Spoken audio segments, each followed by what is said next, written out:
Hello again, everyone, and welcome to the Black Book today. Sam McKee and Bob Hollywood Hayden with you as we get ready for the second session here at Harrisburg. And after day one, I guess you can say the Western Hanover influence was certainly felt. Marquee attraction, Western Hanover's last crop. 67 yearlings will go under the block, but 31 of them went Monday, including 20 of his 36 colts and 11 of his 31 fillies. And speaking of on the block, how about the new kids on the block, the first crop stallions? We kind of knew the new kids on the block would be well received, and they were. Glide Master, Chocolatier, and American Ideal. And it's World Series week. How about the heart of the batting order? That's right, the meat of the lineup. You expect them to produce, and they did. Muscles Yankee, Rock and Roll Hanover, Windsong's Legacy, and Andover Hall. The heavy hitters came through.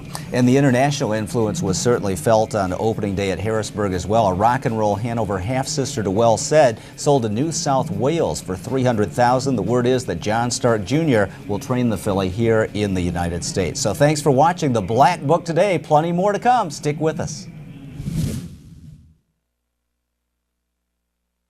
We talked on the open about dreaming big here at Harrisburg at the yearling sale, and a guy whose dreams were fulfilled is joining us now. That's trainer Greg Peck of Muscle Hill fame. And Greg, you must have to pinch yourself sometimes. Can you believe what has happened with this horse and the career he's had? You know, Sam, it is a dream come true, as well as what's hard to believe. I said this the other day. When I thought about it, there wasn't really a bump in the road. There wasn't a day when I said, oh, gee, he's not good today, he's not sound, he's sick, he's whatever, we're in trouble. I never had a day like that. And if you had asked me here at this sale this time last year, you know, is he going to have a year next year where he just coasts through 12 races, wins them all, uneventfully, no problem, I would have said no. So I guess, as you said, Operation Hambletonian complete. It's Operation Trotting Colt, maybe best ever complete.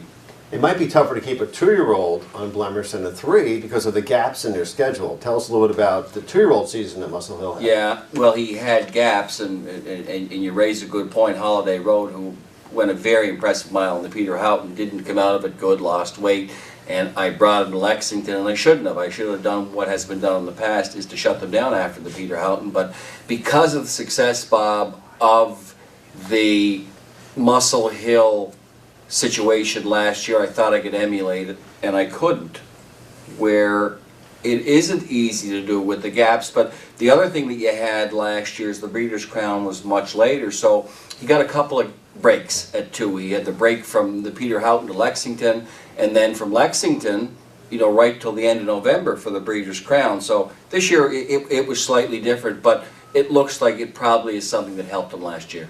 Perhaps the most stressful situation you had to deal with during the 2009 season was probably the World Trotting Derby, where your driver Brian Sears went up to Canada, didn't look like you were going to race. There was a time for an hour or two you thought you'd drive the horse yourself. Tell us a little bit about what happened that day. Well, what happened was, is if you saw the track, you thought there is no way they're going to race today. And I remember especially Tim Tetrick went out and looked at the track, came back and said no way, and he's from there. So I thought, you know, there's something to this. But literally, I asked for the guy in charge who ran the fair, who's the general manager of the DuQuoin State Fair, and they told me, and he looked at the track, and I said, I'd like for you to try it. And he said, will you race that horse? I said, I'll race the horse.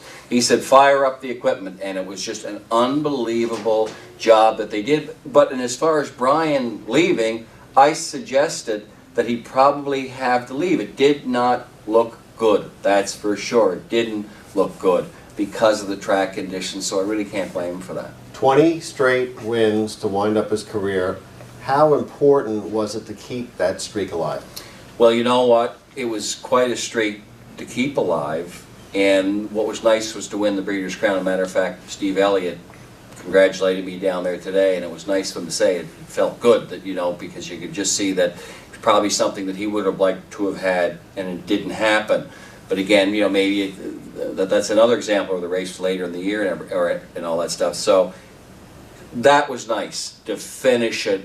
Arguably, he was as good when he stopped as he was in June, as he was in August, as he was in September, October in Lexington. It was an amazing thing. You'd have to see the shape and the overall mental demeanor that he had and everything. He was ready to go. The one disappointing thing about the season for me, from a racing fan's point of view, Greg, you never had a shot to break 150 weather-wise. Probably Hambletonian Day you could have done it, but hey, that's a day you just want to win the biggest race in the sport. Lexington, the weather didn't cooperate. DuQuoin, the weather obviously didn't cooperate. In your mind, perfect conditions, how much does the colt trot? Probably, I'm sure he would have trotted 49. I mean, he could have done that Hambletonian Day. I have no doubt in my mind, and sometimes I wonder, maybe he could have even shaded 49, I don't know, but certainly 49.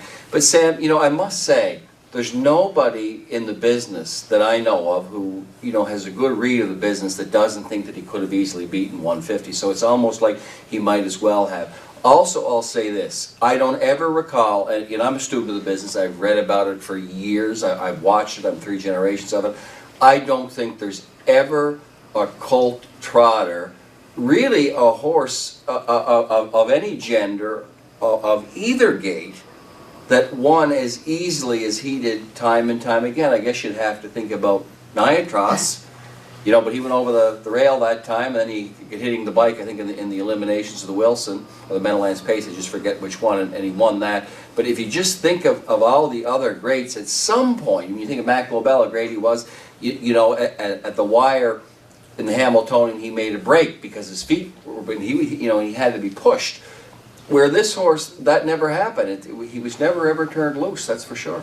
So it's I look at it in that light. I'd rather that he went out that way than somebody said, you know, because let's face it, there is nobody now that can suggest he had any vulnerability. It's not like they're saying, oh yeah, if so-and-so, this had happened, he would have beaten him. I have never heard that. You know, I heard in advance of races, people thought they might beat him, but once it was over, I never heard anybody say, you know, if the trip had worked or this or that, they would have beaten him. Well, one last topic that I'd like to get into. There are some people that say, well, you know, the crop wasn't that deep, but people forget Explosive Matter is a dual world champion. Well, and he was like 5 lengths behind you. Not only that, I think any other year, Explosive Matter would have been the best trotter. Now that's my opinion. He's a very good trotter. As you say, you know, he was excellent, certainly on the 5/8. He was great when he went in 155 at Dover last year as a 2-year-old. You know, everybody thought there's one coming out there. I think what happened to the crop, with respect, is they probably get tired chasing Muscle Hill. That's really what happened, because remember we talked in July, I'd be telling you guys, greatest crop ever. I could name so many that, you know, that were on the list that were really, really good. But as the year rolled on, I just think it kind of started in the Hambo when Muscle Hill just drove away from Explosive Matter and the others were just struggling behind at that point. It just seemed that put, you know, a damper on their careers for the rest of the year.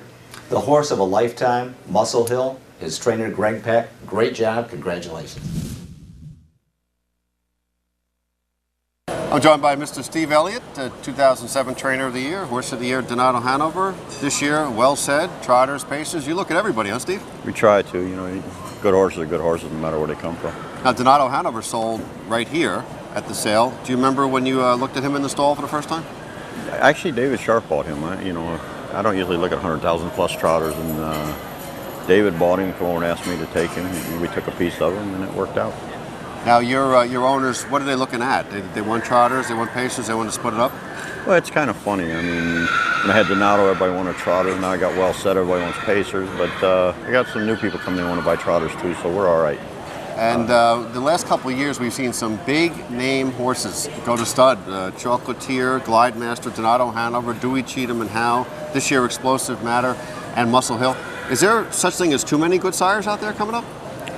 You know, I don't know. I'm not on the breeding end, Bob. You know, I'm on the racing end, you know, and sometimes I think we do, but economics call for it, for them to go to stud. You know, it's hard to turn down the money they get offered for these things, and I mean, it'd be a lot more fun to race some of them, especially when you can travel overseas with them and have fun. But, you know, ultimately it's the owners laying their money out there, and they gotta, when they get a chance to get some of it back, I think they got to take advantage of it. Well Said, he won the North America Cup, Meadowlands Pace, Little Brown Jug, only the second time in history that's ever been done. Great year for Well Said. Tell us what it was like training him this year. Was he just a natural from day one? Well, not from day one. Once he started racing, he was a natural and very high speed horse. He's like a complete package. I mean, he has it all. He's got looks, manners, gait, speed. Just a complete package for a horse. You know, when you draw a picture of one, that he's it. You know you're a great horse when they talk more about the race or two you lose than the ones you win.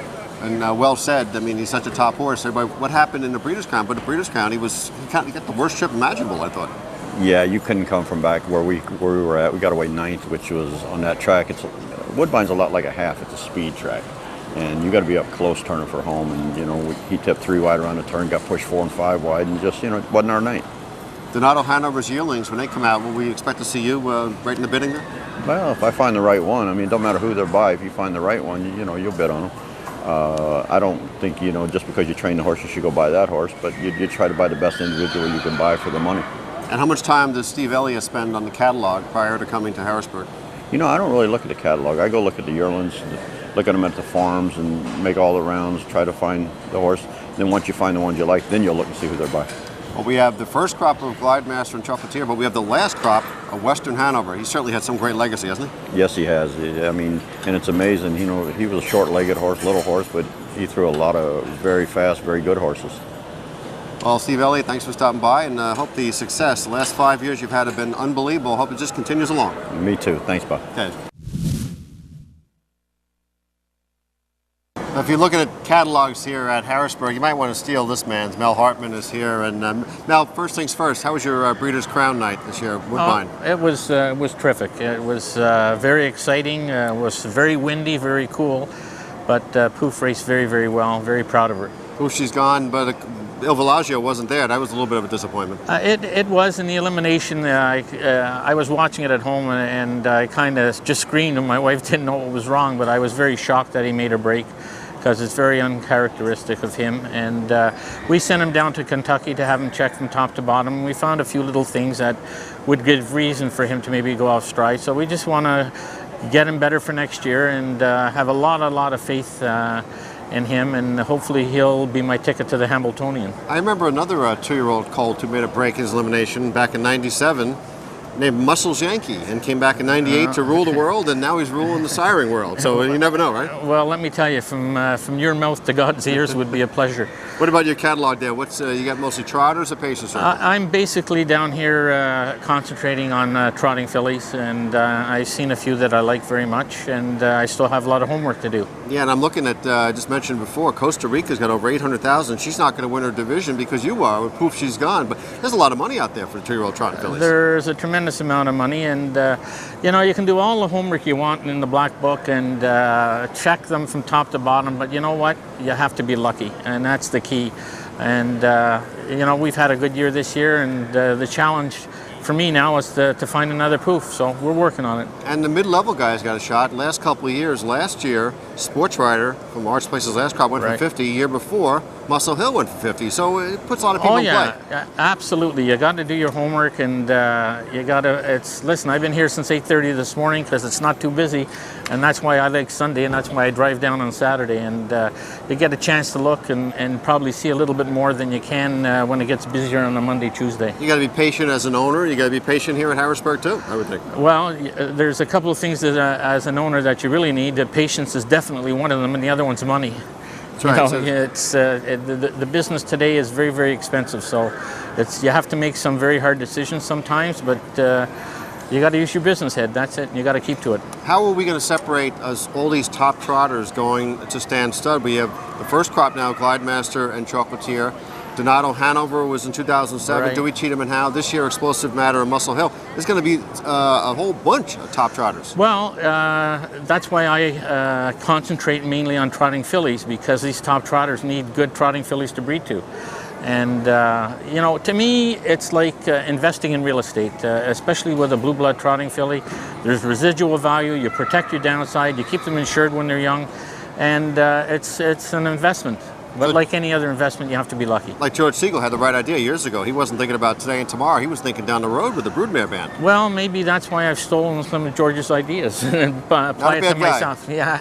How about the 4 days of the yearling sale? Is the yearling sale now a place to get yourself a racehorse down the line? Is it easier to do it that way? Because it seems like it's tough to buy yourself a good racehorse. It's very, very tough for the type of dollars that you're racing for now, and you look at all the different states. I understand Kentucky's on the verge of approving slots also. It's those mixed sales. If you have a decent horse in the mixed sale, you're going to get paid royally for it, and you should. because they can make it back within a few months, you know, with the type of stakes we have. But again, to end up at that level, you have to have mares that get in foal, that throw yearlings. The yearlings have to be developed into racehorses. So I'm at the beginning stage, and that's what I concentrate on. Hey, I just thought of something. Poof, She's Gone, and Il Villaggio. You could be pretty prominent next year on Hamiltonian Oaks Day. You never know. We could be very prominent, and we could have a marriage made in heaven. Sounds good right there. Mel Hartman, so much. One great thing about Harrisburg every year is the international flavor to the yearling sale. And we have a special guest joining us today all the way from Australia, Chris Lang. And Chris, first of all, welcome to Harrisburg. And second of all, you're not the typical Australian standardbred horseman. You concentrate on trotters. That's true. It's great to be here at Harrisburg. It's a long way from down under, I can assure you. But yeah, no, that's right.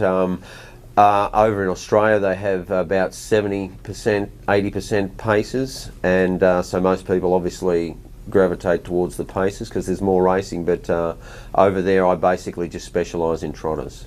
When I think the Down Under, I'm thinking Vance Hanover, In the Pocket, Mach 3, I'm thinking the sires. Yep. What can you do to change my opinion with a trotter?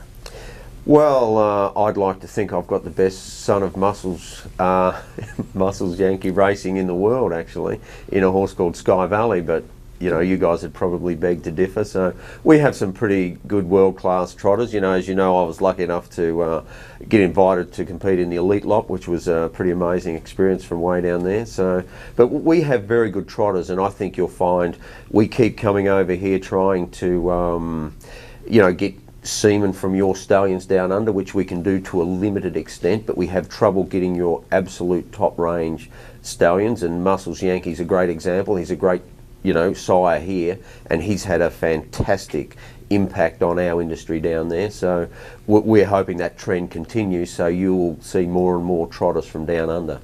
Now, Sundance Gift was the horse you raced in the Elite Lap this past year, Chris, and how did that invitation come about, and was he one of the first Australian trotters to race in the Elite Lap?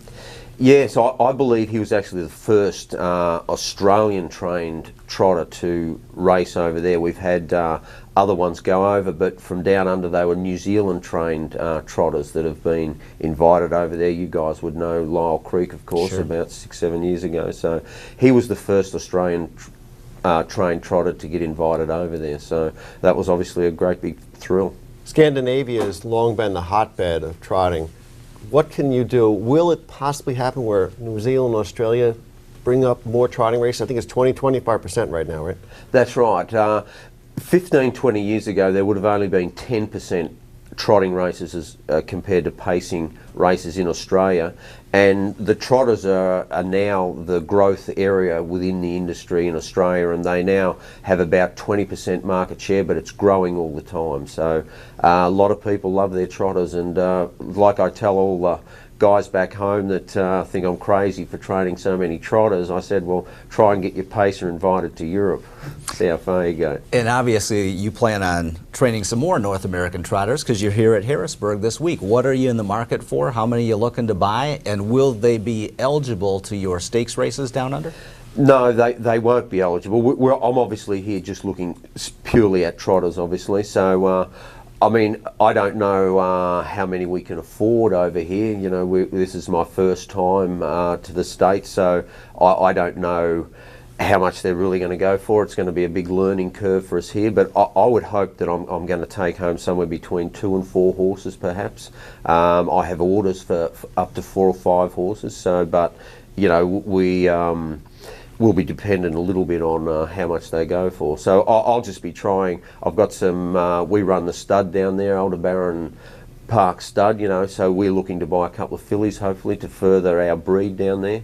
But I also want to buy a lovely colt, so I don't know what's going to happen. 2 of the best down under trainers, Ross Krogan, Corleone Cosmos, and Brett Pelling, Like a Prayer, great trotters for both. And yourself, just trotters, you think that might influence some more guys to train only trotters? I think so.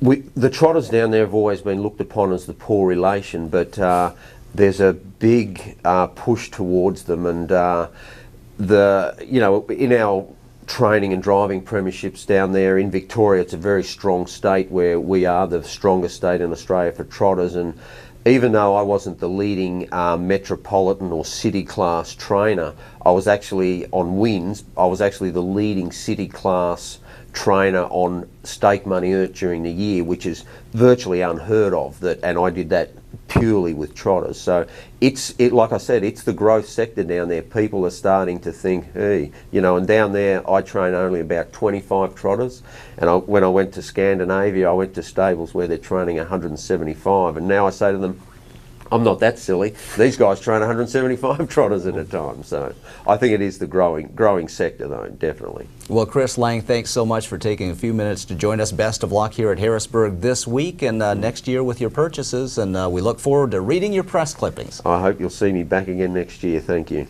Chris Lang, top Australian trotting trainer.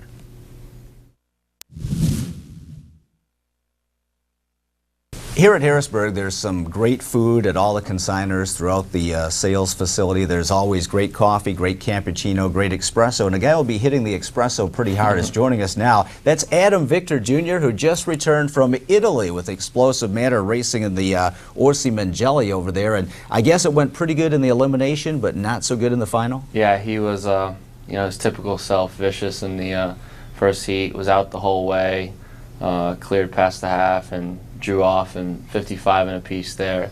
The next elimination went 58 and a piece, and they were on their hands and knees. But just some issues there with the track. We went out the first time, and it was very, very loose track there, and he got all skittish behind and started throwing his head and started flipping his pallet, which he hasn't really done before. So he changed his shoes. We're pretty worried. Had to go out a couple times to make sure he was rigged up properly. Raced Giant, but was just roaring on the way back. And then they made us wait 3 hours until the final, which isn't what you want to do, or something we're not used to, and something the horse could take himself, but his throat just wasn't up for it, and he just couldn't breathe in the final. Adam, every now and then, two great trotters come along in the same year. Muscle Hill and Explosive Matter is a good example of that. Was there a chance you might wanted to race him at 4 because of the dominance of Muscle Hill? Yeah, no, that was definitely something that we realized we may need to do all year. You know, we always thought we were in the league of Muscle Hill, but pretty much early on we knew we were wrong. I mean, this was a hard luck horse too. You know, he was in a trailer for an hour and a half the day before the Hamble Limb. You know, he never really had anyone that can carry him into a race against Muscle Hill, which obviously sort of affected how our racing style. But well, Muscle Hill is a great horse, and we had a couple chances at him. Ronnie seems to think the one time we had our best shot was when he made that step at the Meadowlands, and it was 3 wide and came roaring at the end. So, you know, the stars just didn't line up against that horse this year, but I think everyone that knows racing knows how good our colt was. Well, his little brother looked pretty good at Lexington, winning Fireworks, and you must have some high hopes for him next year. And did you intentionally just race him a couple of starts just for experience this season? Yeah, you know, it's the typical Noel Daly start in Lexington, 3 to 6 starts, 3 to 7 starts. You know, we care about 3-year-old horses and older, and you know, we don't want to push him at 2. This was a colt that was very, very gangly early on. We actually didn't have that high hopes on him. And he just got better and better and better. If he was in the Crown, we would have went. He is a 2-year-old trotting colt that wears aluminums up front. Wow! And if you see how he goes, it's scary how good he goes. And you know, him and Explosive Matter together are 2 of the best gaited trotters you will ever see. There was another horse who wasn't so well thought of early, but you got him and developed into one of the great horses of all time, Mr. Muscleman. And I understand recently he headed to Kentucky Horse Park. And that was one of the proudest moments and probably one of the best moments we've ever had in the business when we found out he was there. You know, we owe a lot of thanks to Alan Levitt and our different friends in the business, Myron Bell. They all put together and batted for us. And Mr. Nicholson at the horse park was fortunate, or not fortunate enough, I was fortunate enough to receive a call from him, and we were very happy, and we plan on visiting him a lot down there. I did not realize just how popular Mr. Muscleman was with racing fans throughout North America. There were several different retirement ceremonies. We did one at the Meadowlands, a very nice one at the Red Mile. Up in Canada, they saluted you as well. And this horse had a strong following. Yeah, no, and it's all his personality. He's a very personable horse, and I just, you know, almost shed a tear in Kentucky when he was going back and forth, and he was almost like bowing, like he knew what was happening. And at the Meadowlands, when he went out on the racetrack and the horses started going up from behind him, Ronnie said he couldn't hold them. He thought it was go time. So he's just, we've been very fortunate in our short careers in the business to have some good horses, but his personality is what just separates him from all of them. He's just a class act and a true champion. Adam, we have 4 days of the yearling sale. Is the yearling today the best way to get yourself a good racehorse, not just a potential stakes horse? I think the programs in Pennsylvania and New York are changing a lot of that. I've talked to a bunch of the guys that run farms here, and they're seeing a different type of traffic this year than they have in the past, which I think is great for the business. We really are a top-down business. We need people buying yearlings, supporting the farm, supporting the people that raise horses. It's great to race 10 and 20 claimers, but you're not going to have a sustainable model when people aren't buying yearlings. So I think it's good to see a lot of the racehorse guys looking at especially the good sire stake programs, putting in bids there, because the racehorse market is drying up. It's tough. When we first entered the business, there was always 20 or 30 good horses for sale at fair prices, but the economics nowadays make it very difficult to buy those horses. So, hopefully we get a 3 or 4 every year of those guys making good money, racing their horses 30, 40 times a year in these sire stake programs to buy 3 or 4 yearlings a year. Because, that's how the business will sustain. Junior, we can't let you go without talking about the Breeders' Crown for 2-year-old pacing colts this year. All Speed Hanover and Sports Writer in a great stretch slugfest, one of the best stretch duels that I've seen in a long time. Yeah, no, that was exciting. That was definitely, I think I jumped up and down maybe 30 times in that stretch. I haven't been that excited in a long time. I think those are 2 very, very good horses, and the mile that All Speed went that day was just scary. And we're so excited to have that pace. Bob always makes fun of us for always being a little slack on the 3-year-old pacing colts. So maybe we have one next year around, because he is the 3 miles he put in a row, Kentucky, and then Canada, were just scary. Well, you beat 2 world champions, one more laugh in Sports Writer, and back-to-back starts. Yep, first up or 3 wide on the Woodbine turn in the Breeders' Crown example, which is one of the tougher turns in the business if you talk to people. So he paces turns like few horses I've seen. I sort of caught the tail end of Riyadh's career, and he would just duck his head and zoop around turns. And our colt's a little bigger and a little stockier than him, but he has a way of getting around turns that is pretty exciting. Adam Victor Jr., drink some coffee, get some rest. Good luck at the sales this week and next year with your top colts. Thanks, guys. Appreciate it. There's a name you're going to be hearing a lot of this week, Blue Chip Farms. Mike Kimmelman from Blue Chip right here. What kind of week are we looking at here, Mike? Well, hopefully we're looking at a good week. We spend 3 years getting these things to the harvest, so we come down here, we hope they're well received, and I think the climate's a little better than it was last year here. People certainly gotten comfortable with the fact there's a lot of money to race for, and that these horses will be eligible for as much money as there's ever been to race for next year. A lot of farms, they race for that in-state money, but Blue Chip Farms in New York, you're racing for money all over.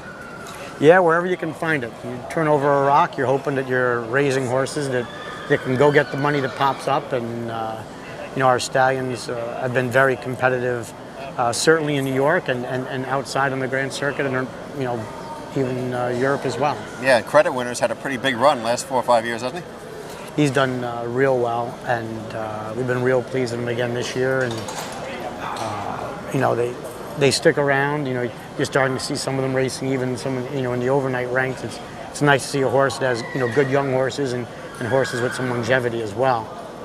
I see number 2 in the North American standings, a horse called Bettor's Delight in earnings. So every year he seems to pile on a little more. Yeah, and the book of mares that he got that'll sell this year is by far the best book of mares he's had since his first crop. So we expect big things from him again. For those people who don't mind looking a little bit ahead, Shadow Play and Craze, a couple of stallions to look forward to. For sure. Craze had a great first year at stud. His in-foal rate was a ridiculous tick over 90%, which we've never had before in a freshman stallion. And Shadow Play is getting settled in at the farm now, and we'll have the information on his syndication coming out probably in the next couple of days. When I'm thinking Blue Chip Farms, I can't help but think, well, Most Happy Fella, on the road again, and you even raised Gallo Blue Chip, Horse of the Year in 2000. Yeah, no, Gallo's awesome horse, and Mark still has him his place. I'm sure he's hoping to get him into the horse park someday. And you know, the stallions that we've had, we try to price them starting out. You know, much like Most Happy Fellow, we start him out at $3,500. It gives everybody a chance to be involved, both at the larger commercial breeders and even some of the smaller commercial breeders. And it's served us well in getting good partnerships on those horses and giving them a real chance to be successful. Does the 4 days of the yearling sale, is there anything you have to alter, anything different from the breeders, the consigners perspective? Well, there's always labor. You know, that costs something. And, you know, we reconfigured the sale a little bit, so we're all here, you know, till Saturday. But we'll bring down our Thursday horses. We won't bring in till Monday afternoon. Keeps us from having to bring in, you know, an extra bunch of people to ship all the way from home, and we'll have a little bit of overlap that way. But other than that, if the sale's good, it's not that big a deal. And if the sale's off, it seems like it's a month. Someone to blame it on, yeah. How about good horses? The last 17 horses of the year by 17 different sires, seems like they can come from just about anywhere. We create, you know, better and better horses every year, everybody. And you know, between the style of racing, yes, and the catch drivers and everything else, but you know, the overall records, they drop a little bit here or there, and some of them stick around for a while. The amount of horses that can approach those times seems to get more every year, and you know, I think that comes from what you're saying. We're breeding a lot of real nice horses. There's some really good programs. We like to think New York is still, you know, at the top of that list. But people have a chance to make money in this business now, and we have to take advantage of that and promote it that way. You know, and we hate to end on a sad note, but one of the great things about racing is some of the foundation mares. We just recently lost Treasure Blue Chip, 34 years old. What a good, solid, great story to read about there, isn't it? She was a great mare to have around. I have a picture of myself holding her when I'm 11 years old, and my brother standing next to me. He's 10. And my kids have, you know, helped take care of her the last couple years, and they're 13 years old. So she had to stick around a long time, you know, for that to happen. And it was really, really fun to have her around, and I know the kids appreciated her too. Well, Mike Kimmelman, looking forward to a really good sale, and Blue Chip Farm is going to be a big part of that. Thank you very much.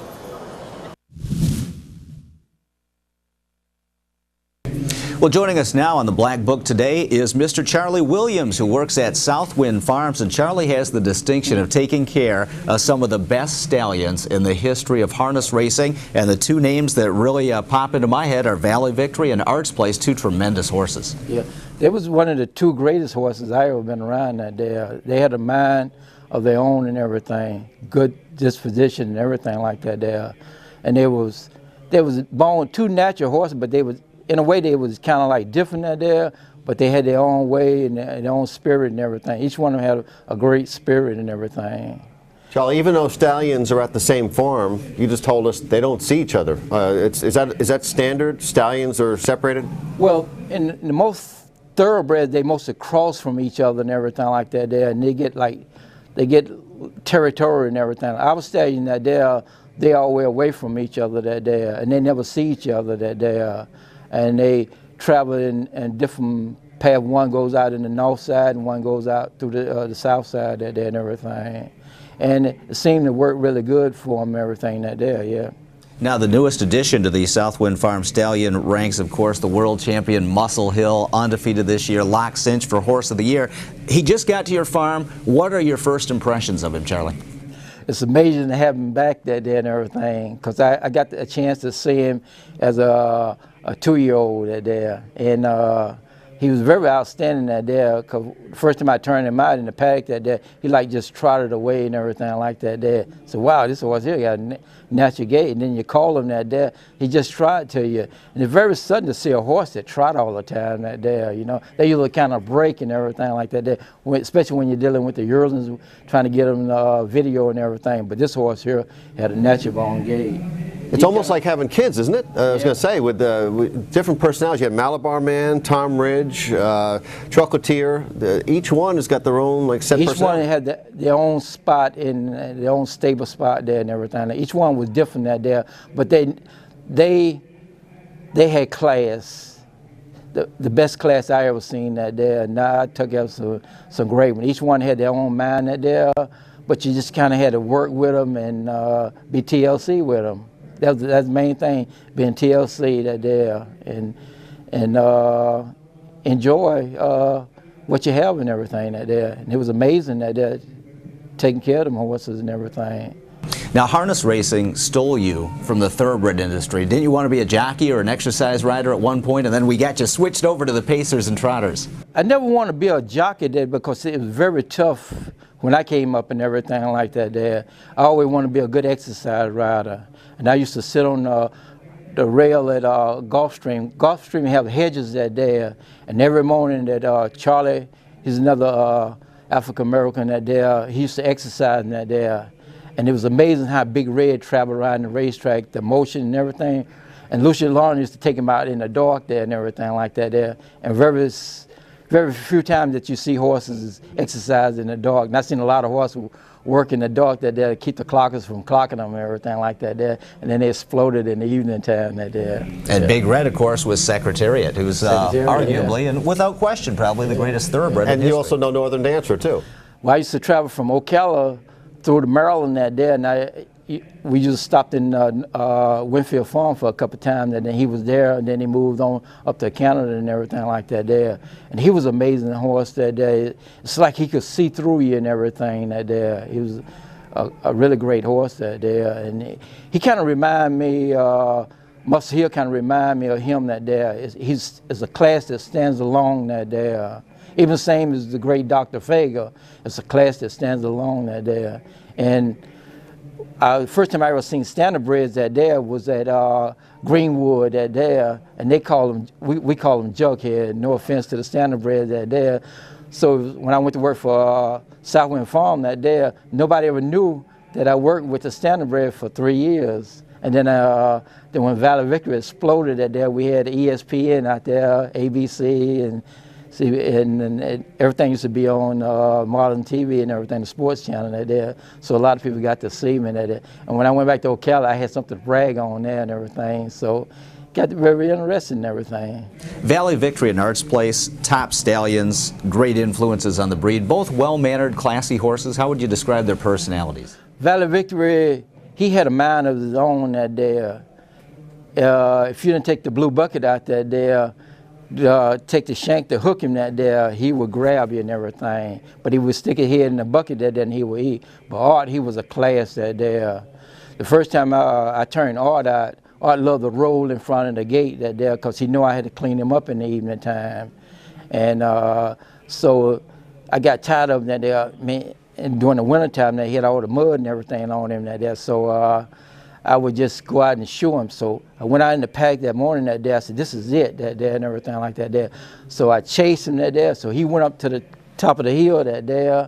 And then he turned around and chased me down the hill. Then I chased him back up the hill that day. I said, this is enough that day. Then go ahead and roll that day. I'll clean you up and everything. Well, they'll keep you in shape chasing Arts Place around. Charlie Williams, thanks so much for joining us, and best of luck with Muscle Hill at Southwind Farms. Thank you very much. Thank you for having me. That is a pleasure, and it's an honor that day to be working with the standardbreds that day. It's another stepping stone. Thank you. You got it. Good luck, Charlie Williams. Always a pleasure to talk to one of the top trainers in the business and certainly one of the industry leaders as a USTA director. Mr. Mark Ford joins us today on the Black Book today, and great to see you at Harrisburg. I thought you liked to buy ready-made two-year-olds, not these yearlings. Are you switching gears here? Not really, but that's you got to buy yearlings to get racehorses anymore. So here we are. The economics of the business, the economics of the business have changed, have they? It's hard to buy a ready-made racehorse. They go for a premium price, and now maybe to take your shot with yearlings gives you a little better chance for return on investment. It's not as much taking your shot with yearlings. There just aren't as many racehorses around. Racehorses don't last as long now, and there are a lot of more people trying to go our route of trying to buy ready-made ones. And you know, they're just if you're going to have any numbers, you've got to go through the yearlings. So what are you going to do? Well, because there was shifting geography in harness racing the last 5-10 years. Now you have to buy according to the jurisdiction. I think so. I mean, New York has made a remarkable recovery. New Jersey is on the, New Jersey's still the capital of harness racing, but for how long, who knows? But I mean, it's forever changing, I guess, and there's a lot of opportunities, but it's just different than it used to be. So. And of course, you will always be known as the man who trained Gallo Blue Chip, the richest pacer in history. And it looked like when the year started, Mr. Big would get past his earnings record, but that hasn't happened. I mean, that was an awfully long time ago. It's already been 10 years that Gallo came and went, but I sure could use another one right now. But I mean, you don't appreciate horses like him until you go year in and year out, and it's a lot more work to make the same amount of money without him. But I mean, looking back, you didn't realize it at the time, but it was an experience of a lifetime, and just hope there's another couple out there. But if not, well, I've had mine, so see what happens. And sometimes when you have a horse who makes $4.2 million, someone else gets lost in his shadow. Hoosier Boy, almost $2 million, and I believe he took his lifetime mark in his 200th career start. That was one of the nicest horses that anyone could ever hope to have. I mean, he raced in the Meadowlands Pace and didn't get money, and no big stakes wins, but made a nickel and a dime at a time, $200,000 a year for 10 years, and it's just. Or about, and it's just amazing. I mean, one of the nicest horses I've ever been around by far, and I sure would like to have another one like him too. One of the scariest horses you ever had, Mark, was On the Attack, and it was just amazing to me to watch that horse race. He could be bad gaited at times, but yet he'd go around a half-mile track like a hoop around a barrel, and he was just one wicked fast dude. On the Attack, it came the same year with Hoosier Boy, and they were complete opposites, and. On the Attack started very, very early. He didn't race at 2, and he started in January of his 3-year-old year, and he got a very bad reputation. And if we'd had to do over again, of course we'd have done a little different. But he was another one that he made a lot of money as a 3-year-old that maybe shouldn't have, and he was never a sound horse. I mean, he never raced again after his 3-year-old year, but he was. He was one of those J. Lo bells that could make you hair on your neck stand up if you let it. So, but it's been a long time since he came along too. So, Mark, tell us about the training center. How has that worked out for you? And is it imperative nowadays to race from off the racetracks as opposed to years ago? Well, stabling at racetracks is virtually a thing of the past. There's very little of it left, and to have an operation the size of ours, it's just impossible. So, a couple years ago we went ahead and we built a place in New York there, and it's worked out rather well. It's been a lot of work and a lot of money and a lot of time, but I mean, knock on wood, we're packed full, and I'm very proud of what we accomplished, and hopefully that maybe in the next couple of years we can get it finished up, and it speaks for itself. I'm sure. Well, Mark, in addition to training horses and operating your training center, you're heavily involved in the political aspects of the game. You're a United States Trotting Association director, very active in the New Jersey SBOA. It's no secret that we have some issues and we have some problems in this industry. Are you optimistic, pessimistic, middle of the road, or what direction do we need to get rolling in? Well, I'm not near as critical now as I was before, considering what the guys have to go through, and especially in New Jersey and the climate and I really take my hat off to Tommy Lucento and Leo McNamara and the guys in New Jersey to what a job they've done. I mean, it's a tremendous undertaking, and I'm just on the sidelines watching, but I really take my hat off to them. It's a lot more to it, and a lot more political stuff going on, with the new governors coming in, with the problems, or not the problems, the change that is coming to the sports complex and with the Meadowlands, So, I mean, a lot of people like to cast stones, but until you really see what's going on, we'd better be thankful for what we've got, and it's a lot of work and a lot of things upcoming too. This industry needs a healthy Meadowlands to survive, I believe. The Meadowlands is the one focus track that can really promote a big race, can really draw in a big crowd, and it has the only handle figures and handle pool sizes that the big bettors bet into for the most part. We need a healthy Meadowlands. Do you see slots coming or a full-blown casino, or what are your thoughts? Well, that's the $64 question, you know. I mean, the Meadowlands is by far the most valuable and the most sought-after harness signal in the world. And it is, you know, it's shown that itself. It's basically the only major racetrack that has supported itself without slots. But I'm very cautiously optimistic on the you know, in the future. But we've got a long road ahead of us, and we'd better hope that things go halfway right. So. Mark Ford, one of the industry leaders, one of the top trainers, and the man who will always be known for his success with the great Gallo Blue Chip. Thanks for joining us. Thank you, Doug.